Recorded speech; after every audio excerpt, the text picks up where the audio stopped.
So welcome everyone to our meaningful conversations again this morning about widows. If you haven't been with us before, this is an opportunity for people to talk together in an informal way about widows, about their ability to influence the changes that affect their own lives, the powers that they have, and also some of the challenges that they meet.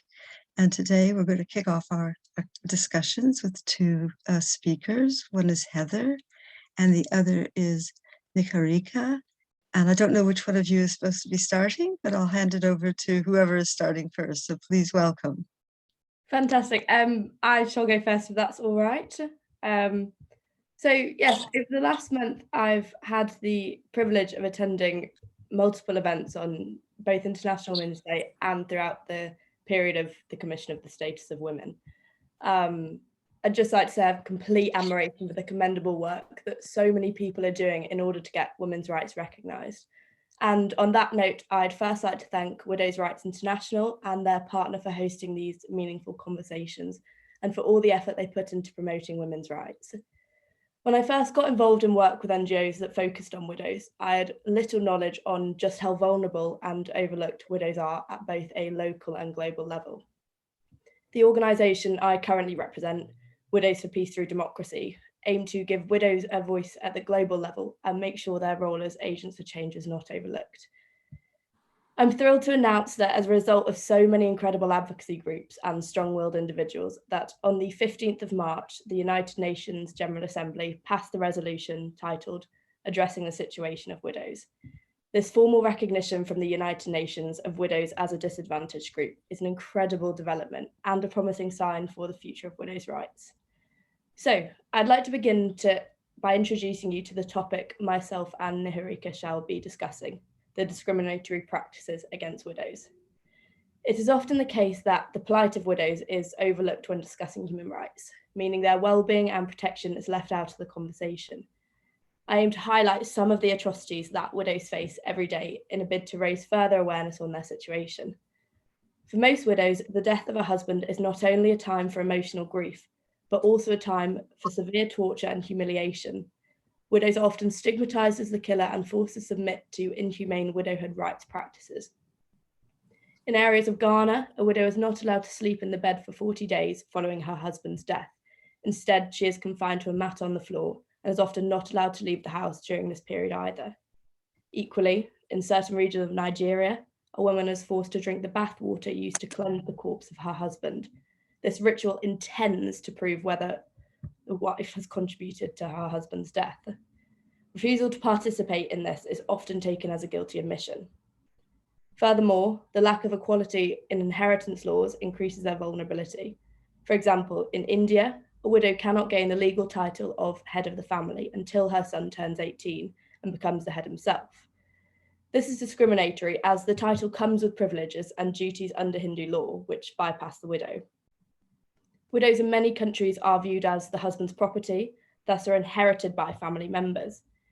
In the Nyanza province of Kenya, practices of NAWO include a widow being forced to engage in sexual intercourse without a condom with her inheritor as a form of cleansing.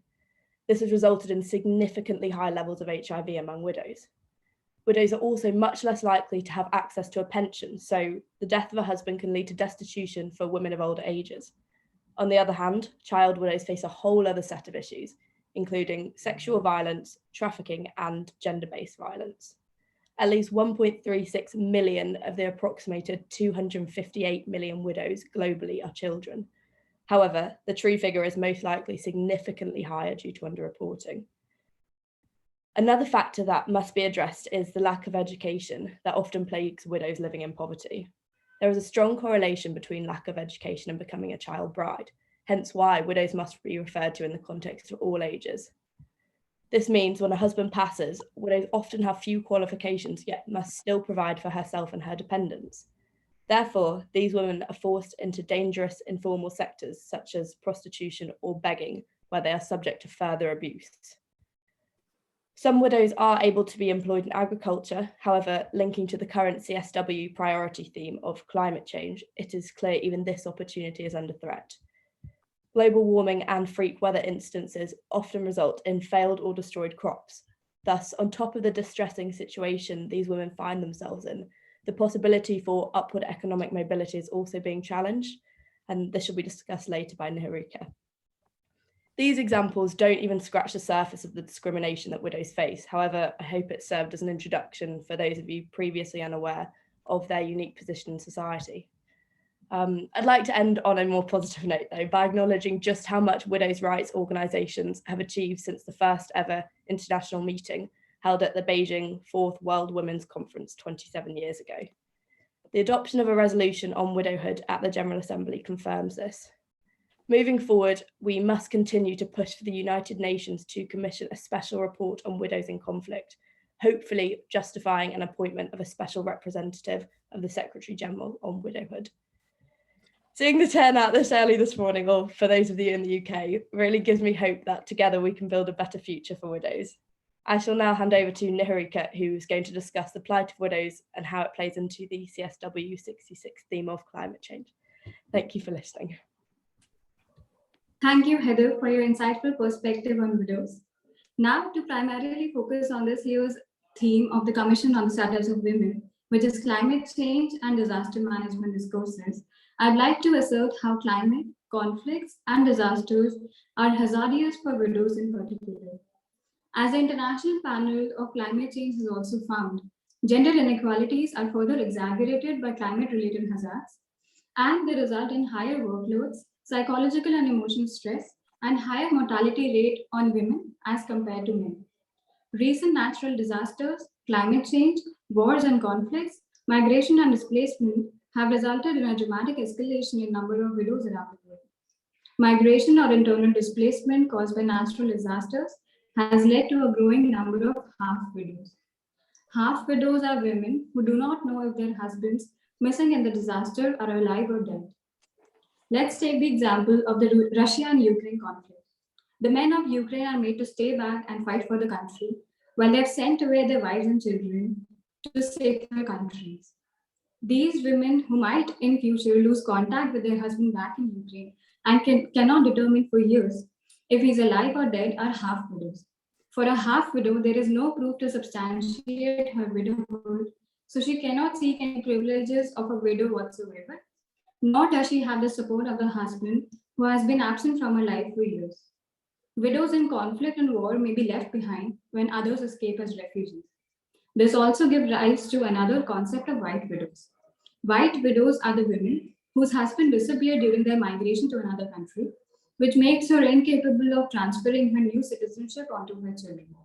This is because up to 22 countries like Iran, Iraq, Jordan, Kuwait, Lebanon, and Malaysia do not allow married mothers to pass citizenship onto their children as their fathers could have.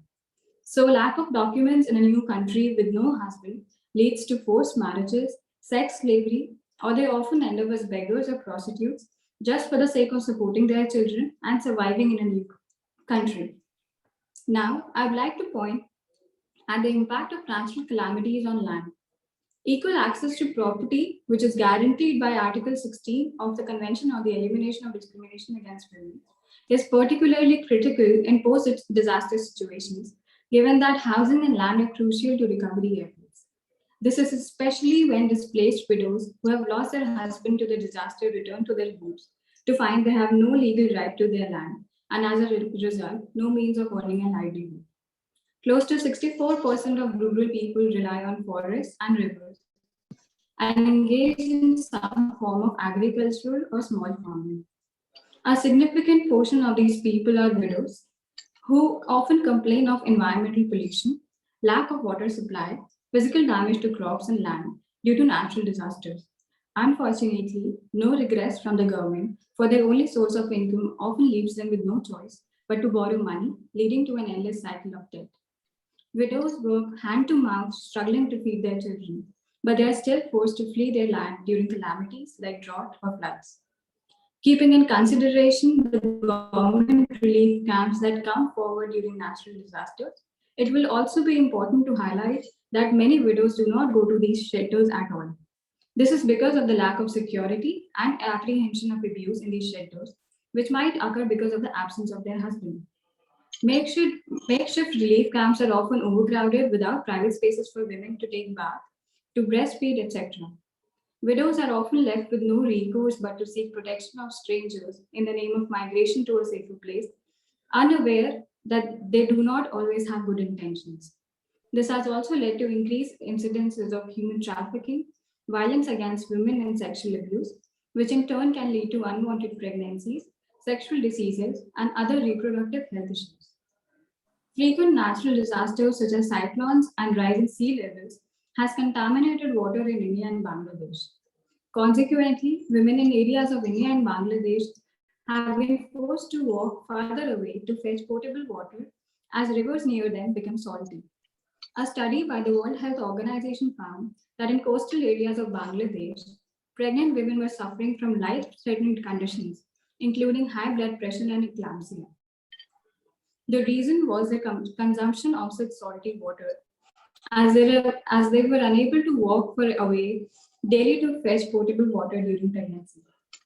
Children born from malnourished mothers who were rescued from disasters have a different cognitive, neurobehavioral, psychological, and physiological profile. They are more reactive, they are more anxious, they are more fearful, and they are more likely to be aggressive. Both research and on the ground experience show that disasters can have a profound effect on pregnant women and their children, even months after the trauma subsides. Pregnant and postpartum patients do tend to get ignored when it comes to disaster planning, says Kay Daniels, a clinical professor of gynecology at Stanford University.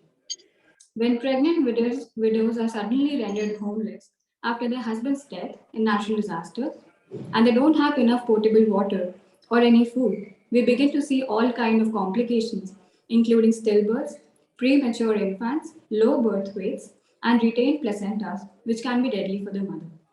And lastly, not to forget the repercussions of the COVID-19 pandemic, when tens of thousands of women have been widowed by the virus and may be grieving while being cut off from their social, economic, and family support. While countries and governments have come forward with various relief plans for widows of COVID deaths, yet access has been far from accessible, proving the death of the husband essentially via COVID 19, with lack of hospital records, mistakes in spelling of names in the death certificates is exhausting and humiliating for these widows. As nations continue to fight the virus on the front lines or begin recovery efforts, widows must not be left out of economic stimulus and social assistance programs, or they should not be let out of plans to build back better.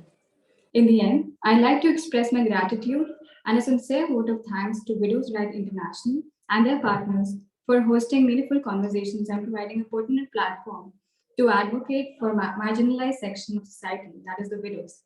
In the end, as a representative of the Widows for Peace to Democracy, which is a passionate effort to voice these undertones of widows and to gain recognition of their rights globally, I'd like to thank all the listeners for being here. Thank you. Thank you. Thank you both so much for those really fascinating and insightful and very detailed introductions to our conversations today. It's really impressive, the sort of range of information that you've been able to present in different settings. So really appreciate that. I don't know if anyone immediately has a question or an observation that they'd like to make or an insight they'd like to share. If you do, please open your microphone and please make that contribution now. I don't see anybody immediately, so I'll ask perhaps the first question. The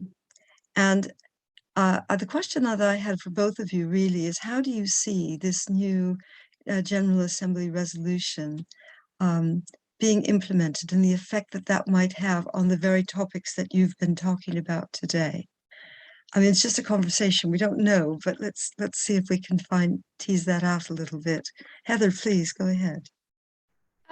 Well, I think one of the most important things to remember is that the resolution being passed is a formal recognition, and by starting it at the General Assembly, you're kind of hoping that it will be a more trickle-down effect to other UN bodies, that they can implement it more so on the ground. But just the recognition that widows are this disadvantaged group and are they do need more support is definitely a really important thing to have achieved. It's incredible, really.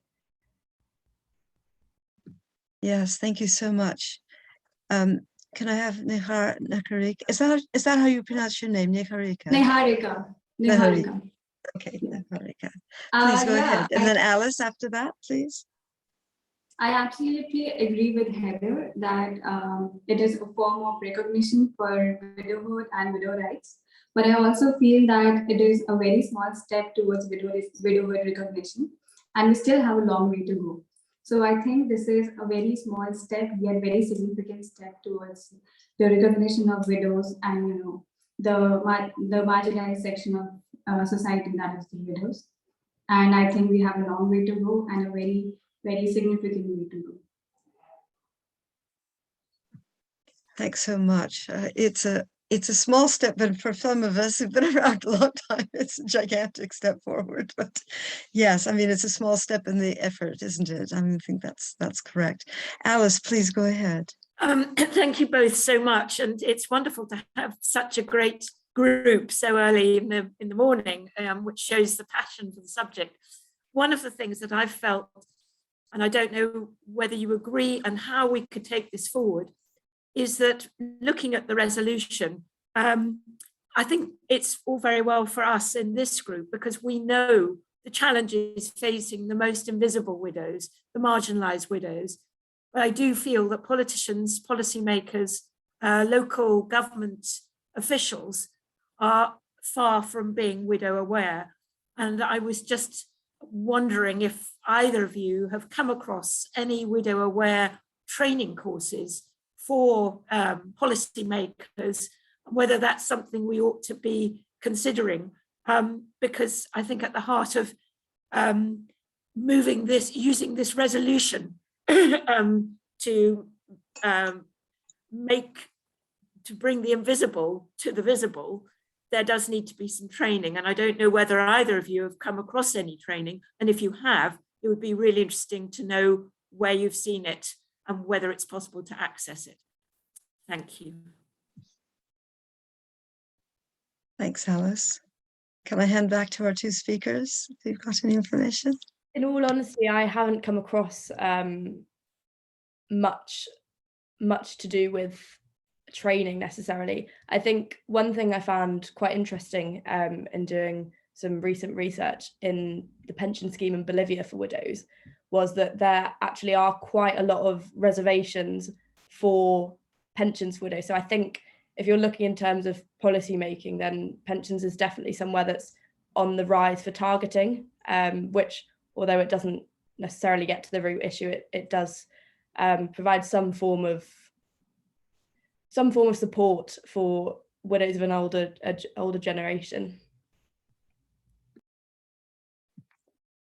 Thanks.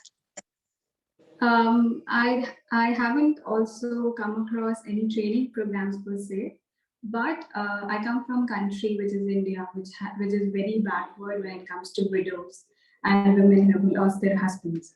So there have been constant, awareness programs for widows to make them recognize their rights, their legal rights, how they can acquire pension of their husbands, or they can acquire money for their survival, how they can acquire maintenance for their survival and for their children's survival. So I think that's also a very big step for a country where a lot of widows are illiterate. They do not have good backgrounds of education, so they do not know their rights and duties. Plus, there has been a significant increase in the number of child marriages. So this also leads to an increase in child widows.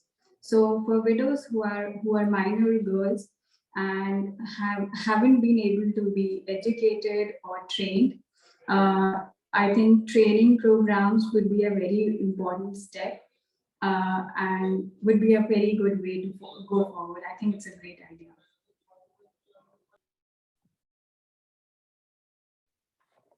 Margaret, please. Thank you. Yes, thank you very much for those informative talks, and so good to hear and see you and know there's action at your level. I think that training is really, it's good. We do, and education programs will really make a difference. But I also think that education and training will come from us as individuals, you know, to cascade our information to everybody else as far as we can, raising awareness of it. And quite often, you know, just in conversations, speaking to people wherever you are, introduce it and gain, you know, their confidence and understanding in what's happening. And I think that's a really effective way of making it happen, just as this resolution has got through, by people making a difference and raising awareness. So I, you know, I suggest that we all take that on board as individuals and make it happen. Which, thank you. Thanks so much, Margaret, for that. Pat Holden, you've got, are you hoping to speak? We can't see you, but I see your microphone is off. On, I mean, would you like to Sorry, say? no. Yeah, I'm not speaking. Okay, No. yeah, I just wasn't sure. Sorry. No problem. Sorry. Don't worry Yeah. about that. Yeah. So Alice, did you want to speak again, please?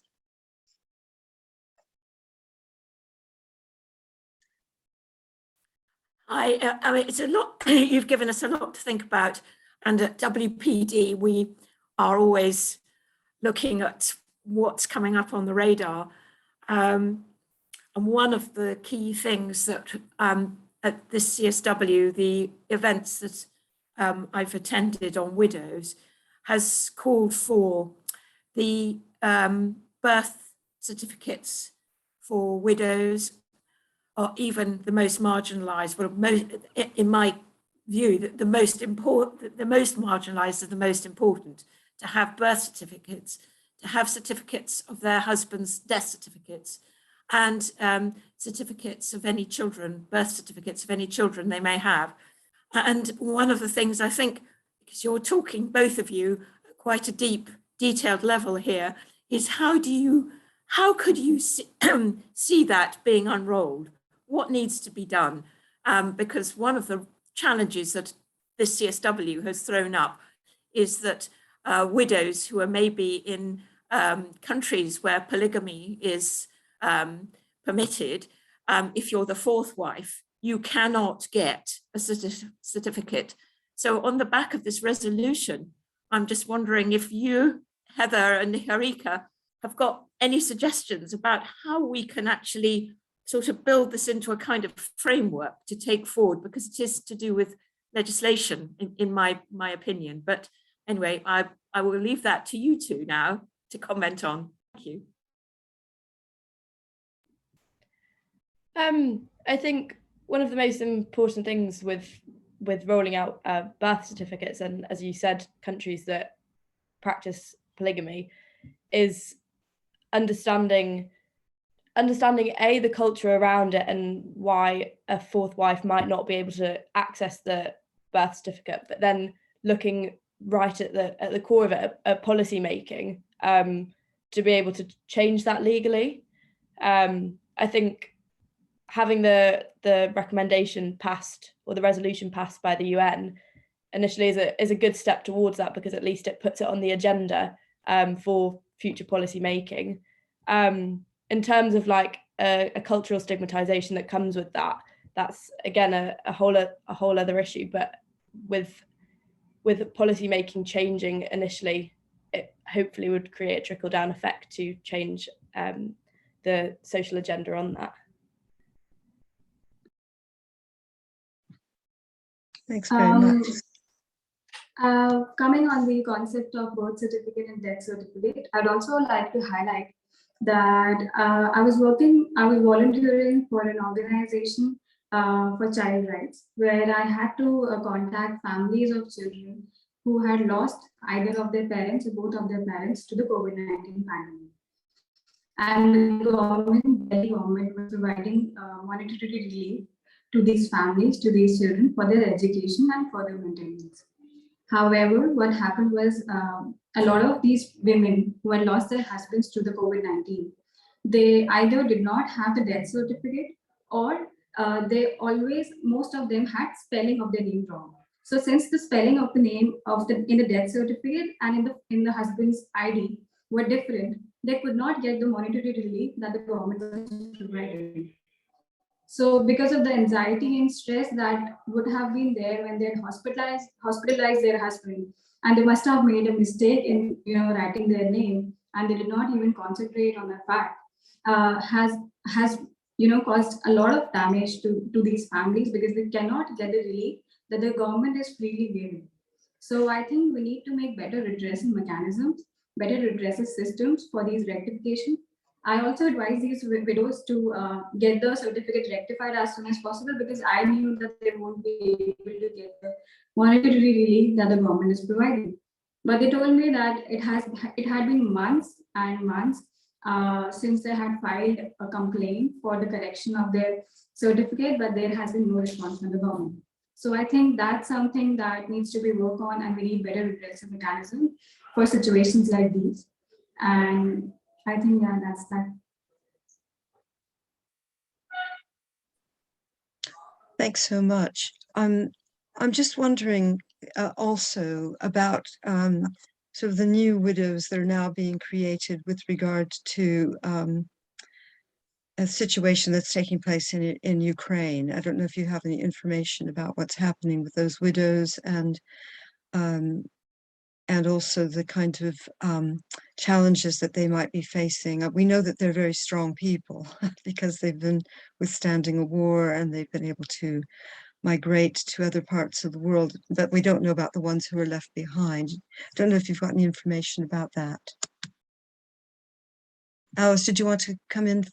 Yes, I will quickly come in, because sadly I've got to leave. I really don't want to leave, but I just wanted to say that last night I heard an interview with a representative from the Halo Trust, and they've got about 500 people. They're really there to clear landmines, but they're also trained to do all sorts of other things. But I was very interested that the speaker particularly mentioned the large number of elderly, infirm, immobile, very dogged, very determined people who are in Mariupol at the moment, elderly women, widows, people, as Wendy said, who have already survived war and insurrection of every kind, but they are urgently in need of, specialist care. And it was just interesting, as we've thrown it, Wendy's brought up the subject of Ukraine, that those people at the moment are going rather undermentioned. And I was extremely heartened to hear the Halo Trust is working with some of those people with real complex needs, but also sort of praising them really for their determination and their just lack of complaint about their own predicament, rather the predicament of Ukraine as a whole, which is very much the widow's way, I think, and older people. They're thinking always of the greater issues rather than their own particular ones. But on that note, I have to just say thank you so much to Wendy, to Zarin, who's not here, but to Margaret, to WRI and all involved, and WPD, of which Heather and Niharika are our wonderful interns. We couldn't do without you. And it's lovely to have Pat with us as well today. But I must go. So thank you so much. Bye. Hi, Alice. Bye. She suddenly went bye-bye, Alice. Thanks so much. Yeah, so that was useful. I don't know if either you, Heather, or Niharika, have anything to add on to that information about Ukraine. Thank you. As I said in my opening statement, I don't know, there hasn't been much information about widows of the Ukraine conflict, but I believe that it can lead to an escalation of a concept called half widows. Half widows are women who have migrated to safer countries, but they, after years or so, if they do not know whether their husband is alive or dead, they would turn into half widows. because neither can they opt for, privileges that are provided to these widows, nor do they have the support of their husband. Also, the women who lost their husband during migration also do not know whether he is alive or dead. She cannot transfer her citizenship onto her children. She does not have any documents. She does not have a husband by her side to protect her, which often leads to cases of beggary and prostitution, which are the last recourse for them to earn their livelihood. So I think that would be a terrible situation, and we could offer measures, and we could seek measures that could help rectify the situation. Mm, mm. Thanks so much. Well, that Margaret. Yeah, Wendy, I think that we're dealing with so many people from the Ukraine that are coming in now into our country, but it's just sad to know that, as you say, the half widows, they don't know if they'll ever see their husband again, and the children their fathers, and it's heartbreaking to see them and to feel their anguish. But what can we do? I think it's a situational thing, isn't it? We deal with them at this moment in time to help them as they are in this situation. Yeah, fight for the rights for the future. But it's important, I think, to recognise that the needs are here now at this very, very moment, and not to be judgmental or fighting for something that's impossible. Solely, but caring for these widows. Thank you. Thanks so much, Margaret. And we know that the wonderful outreach work that you personally do, and through your own organization of the National Board of Catholic Women, how much work you do put into people who are really, as you say, at the moment, are really very needy, and providing them with the comfort, but also the material welfare that they immediately need. So thank you for that. Heather, did you also want to comment? Yeah, I think it's worth commenting on the sheer strength of these women to be able to have to leave their husbands when they have been conscripted in Ukraine. And as Niharika and Margaret have very rightly said, these half widows not knowing whether or not they're going to be able to see their husbands again is such a difficult situation to be in, but more in terms of the legal rights, having an absent husband, yet also not being entitled to any widowhood rights, pension schemes, etc., or any other benefits that may come, financial benefits that may come from being a widow. It puts them in a really, really vulnerable position, and especially in times of war, this is one of the main issues that we need to focus on, is these half widows. Also in terms of being able to get visas and other situational issues like that is really important to highlight, I think. Thanks so much. Pat, did you want to come in, or Rosemary? Well, yes, I think I would say that it's obviously very tragic, and I'm not sure that we know what the answer is, because so many people are suffering in Ukraine. So, but I think it's a combination too of things that we've seen: increased number of widows with COVID. So there's a kind of increasing global understanding. So whereas in some of our societies we sort of associate widows with older women,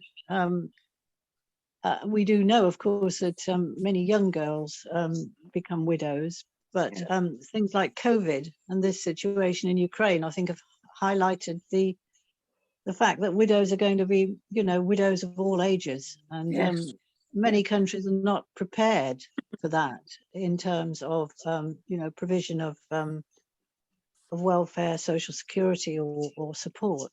So I think there's a lot of work to be done on thinking about these things. Yes, thank you so much. I think that concept of sort of, you know, widowhood across the generations is something which is very often overlooked. I mean, my own mother-in-law was widowed when she was 20 and with 2 little boys, and you know, just she's never remarried. She's, you know, always been a widow, really. And it's not that she particularly had the stigmas of it, but it was just that the support in those days, I mean, we're in our 70s, so it was a long time ago that this happened to my mother-in-law. You know, the supports just didn't exist in society. There were other things that were available, but you know, it just wasn't a status that was well recognized or appreciated. And there was no such thing as counseling or anything like that either. You just had to stagger on. I know in the UK we have organizations, you know, like Cruise, that really do bereavement counseling and so forth, which can help people. But these are very lacking in many parts of the world now. I also wondered if we might, one of the things that we've been talking about here in these conversations is kind of the other side of the story, which is the resilience of widows, their capacities to, you know, to develop their own communities, to develop, you know, the relationships among themselves, and to really make an impact on their own well-being and so forth. And I know we have some examples from Widows' Rights International we could share with you, but it'd be also very interesting to hear if you've heard anything yourselves of how that is working in different parts of the world.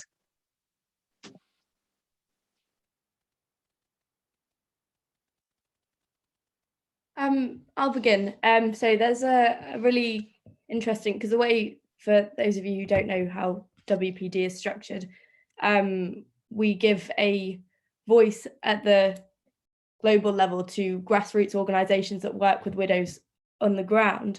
And one of the really interesting partners that we have is the Global Fund for Widows, who focus solely on economic empowerment for widows and believe it's kind of the first step to answering this massive problem of widowhood. One of the examples I've just got up here that they're working with is rolling out an app called Dream Save to their banks. They work with microfinance and other such institutions, and they use that as a way to close economic gaps for widowed women. And it's the 5th Sustainable Development Goal. And there's a lot of grassroots partners that WPD and other widows organisations will have, but I think if you ever get a chance to check out Global Fund for Widows, it's a really positive organisation in terms of economic mobility. Thank you very much. I also came across the philanthropic ventures of Dr. Mohini Giri, which is also a partner, who's also partnered with the Widows for Peace and Democracy. And I was really impressed with the passion and the determination that she showed towards widows. I got the opportunity to interview her and to know about the ventures that she has been through in the city of Vrindavan. So starting from the scratch, she built these ashram called Madha. Why Vrindavan is called the city of widows is because the widows who have been kicked out of their houses or are homeless, they seek shelter in Vrindavan somehow. So it was incredible to realize that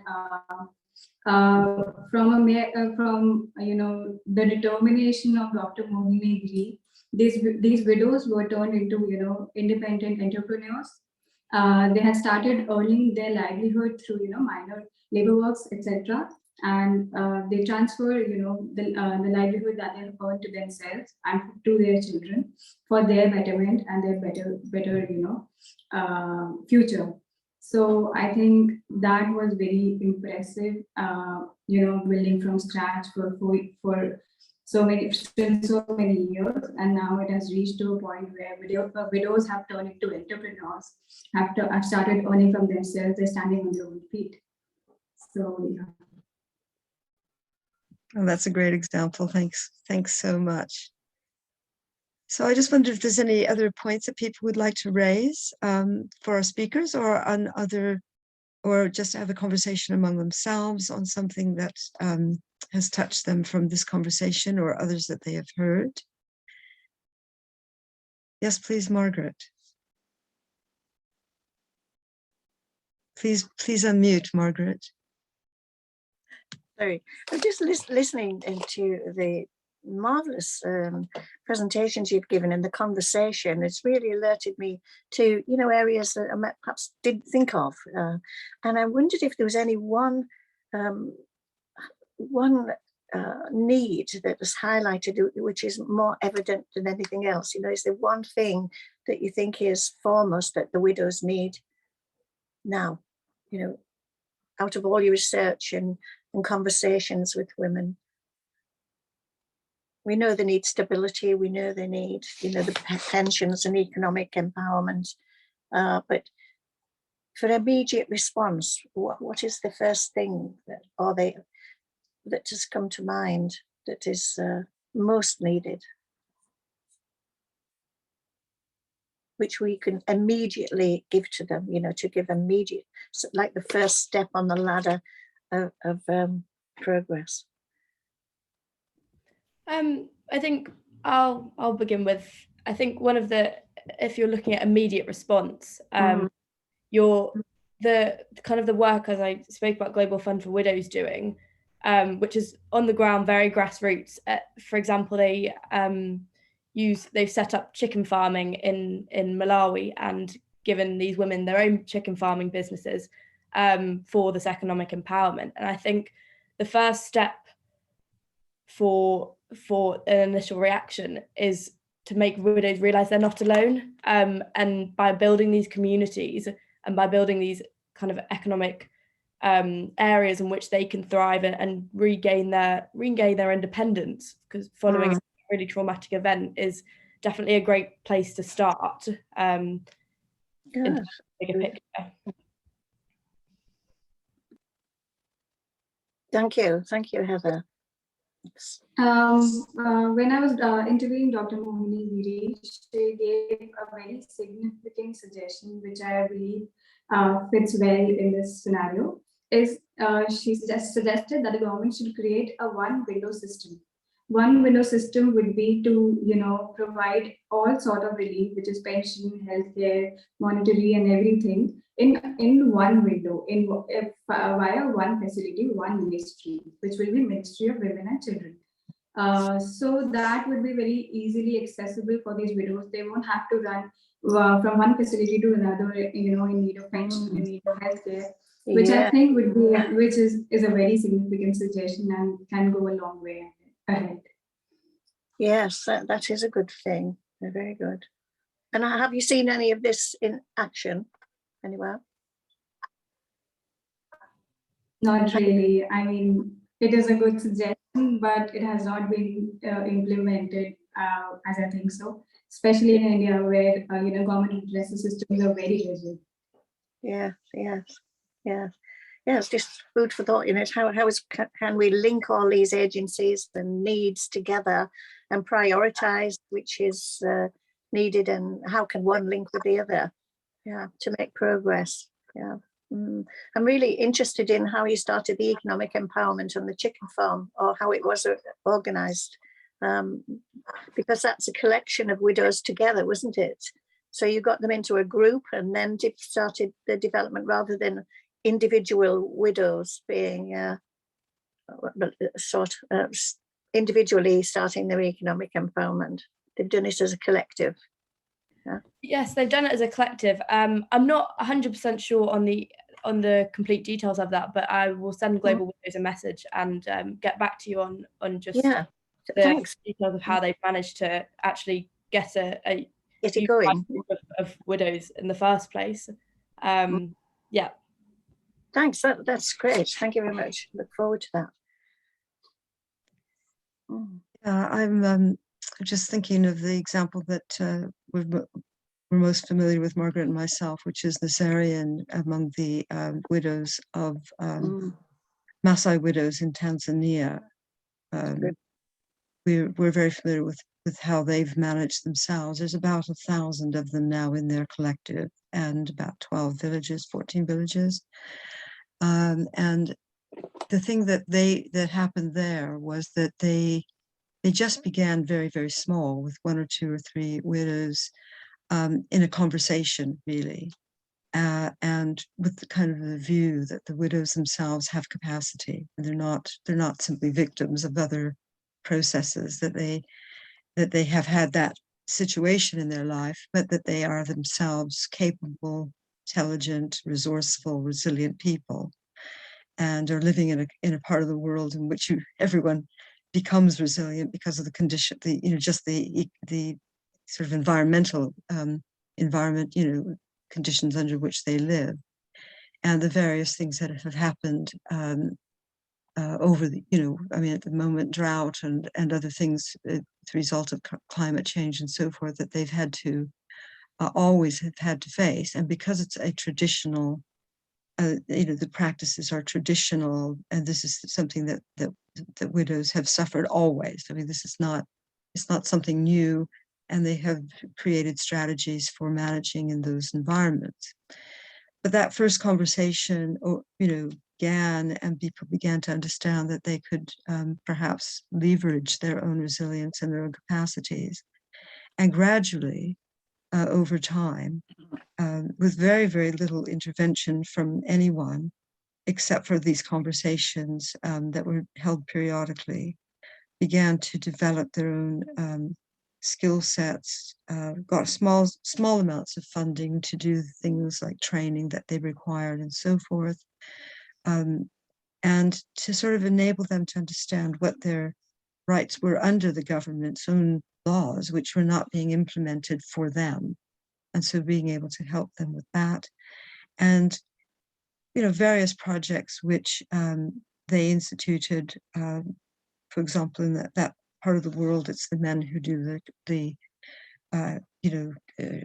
cattle are the main economic resource for people, but the women aren't really the cattle. They aren't able to have it, especially the widows. So they decided on goats, and the way that process worked was that just 2 goats were provided, and the firstborn of the male and female goat became part of a herd that belonged to the community locally, and it just went from there. And then people had their own goats, but then the firstborn was always given back to the herd, so that they had now a resource. My own feeling at the time was goats eat the roots of plants. They're quite a destructive animal to have, but it was their decision, and they've made a success of that. And that gave them an income from being able to sell milk and make cheese and the other products that come from that, and meat from time to time and so on, which made them, gave them a wealthier income. But the thing that was interesting to me particularly was that what they decided to do was to educate their own children, and to find a way to do that, because they live far from traditional school, state schools. The children are often children of children. They're not themselves educated. And over time, they were able to, get some local education around how to teach children, and create one school and then another. The thing that was very interesting to me was this became they became the focus of other people's wishes to help them. And one of the things that developed from that, I'll give you the example of the car that the local MP gave them. So the local MP gave them a car, and this meant that they could bring children from the outlying villages to this little school that they had built themselves. The only thing that they needed was a roof. They couldn't manage the roof themselves, which was tin, aluminium. And so the MP gave them this car. And for a while, they were fine. They were collecting the children and so forth, bringing them to this school. But then the car needed insuring. Of course, they're not a money-based economy. Then the car needed tires, they needed fuel, and it became, rather than an asset, it became a liability. And they were asking, people to donate this money. But what they did instead was to say, well, what could we do instead of having the car? What would be the answer to that? And in the end, they gave the car back and they built themselves another school, the same way they built the first school, so that they had 2 schools. He said, well, now you've got a school. What do you do? Who's going to do that? So training the teachers for the school became a very important part of their work. And so they have become totally self-reliant. They used some of the income that they had from their goats to fund some training for themselves on how to make soap. And they made the soap, they bought a machine to make the soap. And for themselves, they've done almost, I would say 90%, maybe even 99% of them, they have done themselves, with just people having in consultation with them, not saying you should do this, here's a handout, here's what you need, but rather developing their own skills. They have a committee that they've elected themselves and they run themselves. And it's very successful. So that's another model that I found very, very interesting. Wendy, I'd just like to add to that to say how successful this soap project has been, isn't it? And raising income for them to, move on. It's just really fantastic seeing the growth from almost zero to where they are today.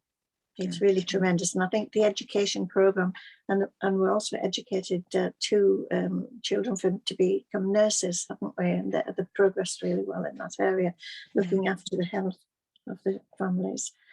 And also they've eradicated FGM in their villages. Yeah. Right, yes. Themselves, pretty much, not 100%, but pretty much.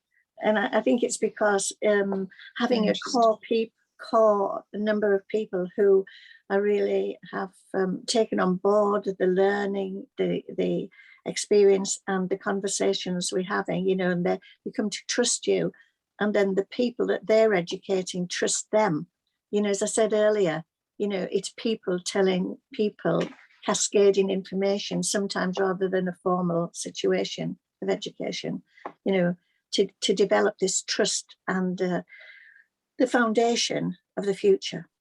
And one of the projects didn't go well, and they acknowledged this, that it wasn't successful. And that was actually a good learning point to know, everything you do can't be the winner.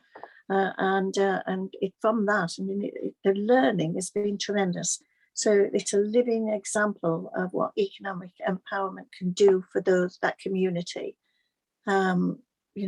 It is good.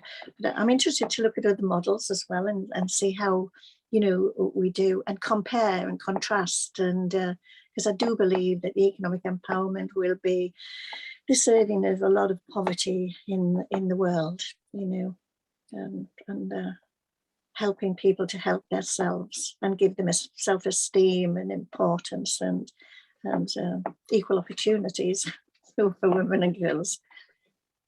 Yeah, lovely, tremendous. People actually writing their own future. That's how I think about it, for themselves. Are able to, to have the confidence to write. We can write our own futures. Yeah.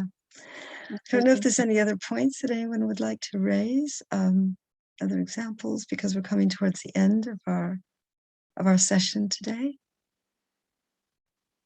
Just like to say that I think the going back to the resolution, I do think it's important that partners, in the global south are able to have, know about it and are able to use it with their own governments and organizations, because I think that's one of the important things about resolutions, that they should be used as a leverage with people to get recognition for their issues. So it's a very important step forward, because many people in the world probably won't know about these resolutions, but the more people can actually promote them and say, look, this is what we agreed, UN, this is what you have to do, then I think gives them some power and some leverage, doesn't it? So yeah, that's great.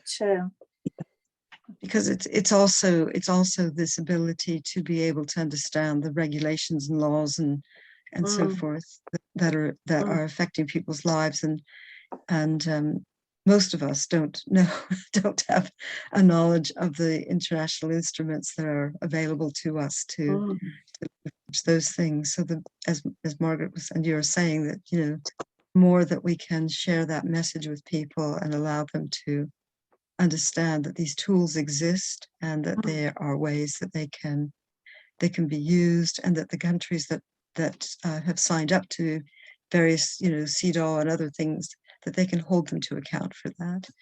Please, Heather, I think you wanted to come in.